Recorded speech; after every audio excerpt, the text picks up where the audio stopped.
Ngayon, i-discuss ko yung topic about neo-behaviorism by Tolman and Bandura. So here is the introduction. With the new researchers, explanation provided but the basic principles of behaviorism appeared not satisfy all learning scenarios.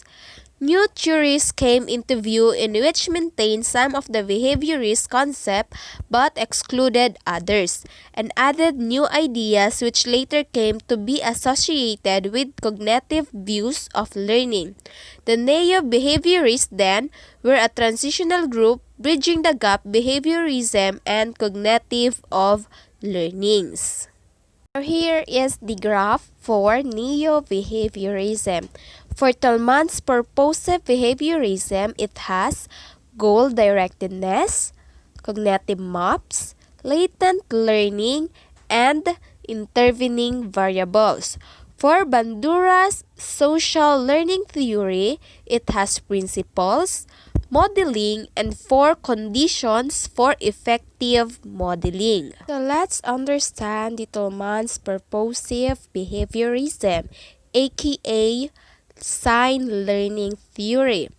It has a learning which is cognitive process. Learning is acquired through meaningful behavior. The stimuli which are allowed in are not connected by just simple one-to-one switches to outgoing responses. Rather, the incoming impulses are usually worked over and elaborated in the central control room into a tentative cognitive-like map of the environment. So, a new stimulus or the sign becomes associated with already meaningful stimuli, or the significant through a series of pairings. There was no need for reinforcement in order to establish the learning. So here is the Tolman's key concept. Learning is always purposive and goal-directed. Individuals do more than merely respond to stimuli. They act on beliefs, attitude, changing on condition, and they arrive towards goals. Famous experiment on rats conclude the organism or individual to be exact learn the location and will select the shortest or easiest path to achieve goal. Example, going to school every day. Another key concept for Tolman's behaviorism, the latent learning. Learning that remains or stays with the individual until needed. Learning that is outwardly manifested at once. Example, a 2-year-old handling remote for the first time. So let's go for the social learning theory by Bandura. Social learning theory.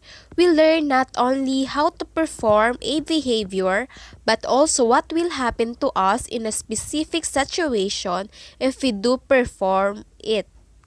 What are the types of observational learning effects? First, inhibition.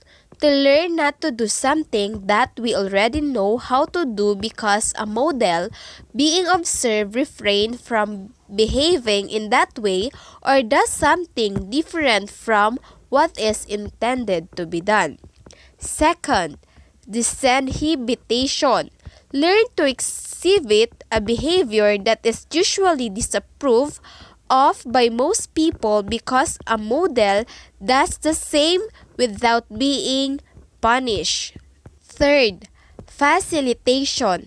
To be prompted to do something that is not ordinarily done because of insufficient motivation. And lastly, observational learning. To learn a new behavior pattern by watching and imitating the performance of someone else. What are the general principles of social learning theory? First, people can learn by observing the behavior of others and the outcome of those behaviors. Second, learning can occur without a change in behavior. Third, cognition plays a role of learning. Fourth, social learning theory can be considered a bridge or a transition between behaviorism learning theories and cognitive learning theories. So how environment and punishes modeling? People are often to reinforce for modeling the behavior of others. Bandura suggested that the environment also reinforces modeling. So here are the several positive ways on how environment punishes modeling. First, the observer reinforced the model. The observer reinforced by a third person. The imitated behavior itself leads to reinforcing consequences. Next, consequences of models' behavior affects the observer's behavior vicariously. Contemporary social learning perspective of reinforcement and punishment. First, contemporary theory proposes that both reinforcement and punishment that have indirect effects on learning. Second, reinforcement and punishment influence the extent to which an individual exhibits a behavior that has been learned. Third, the expectation of reinforcement influences cognitive processes that promote learning. Cognitive factors of social learning. First, learning without performance through observation and actual imitation. Second, cognitive processing during learning. It is the attention. Third, expectations, the consequences. Fourth, reciprocal causation, person, behavior, and environment. Last, modeling, live models and symbolic models. Behavior that can be learned through modeling. Many behaviors can be learned at least partly through modeling. Aggression can be learned through models. Moral thinking and moral behavior are influenced by observation and modeling. Moral judgment regarding right and wrong, which can in part develop through modeling. Effects of modeling behavior. First, modeling teaches new behavior. Second, modeling influences the frequency of previously learned behaviors. Third, modeling may encourage previously forbidden behaviors. Fourth, modeling increases the frequency of similar behaviors. Four elements of observational learning. First, attention. It is the mental focus of concentration, willingness of the child to observe and mimic the behavior of the model. Retention. It is to encode the behavior in the memory, ability to store information. Next, production. It is to actually perform the behavior observed. Next, motivation or reinforcement. It is the force that drives one to act. What are the three forms of reinforcement? First, direct reinforcement occurs when an individual watches a model perform, imitates that behavior, and is reinforced or punished by some individual.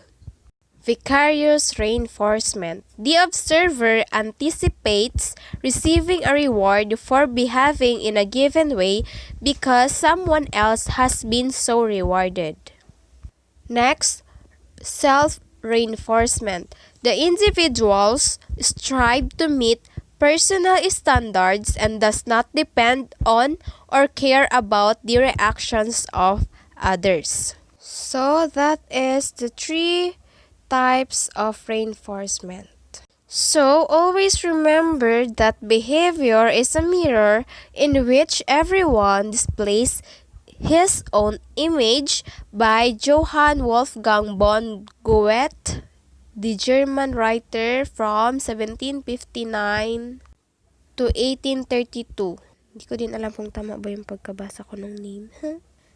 Good behavior can cover a lack of beauty, but a good beauty can never cover a lack of good behavior. Please subscribe and like and pindutin lang yung bell button, guys. Thank you.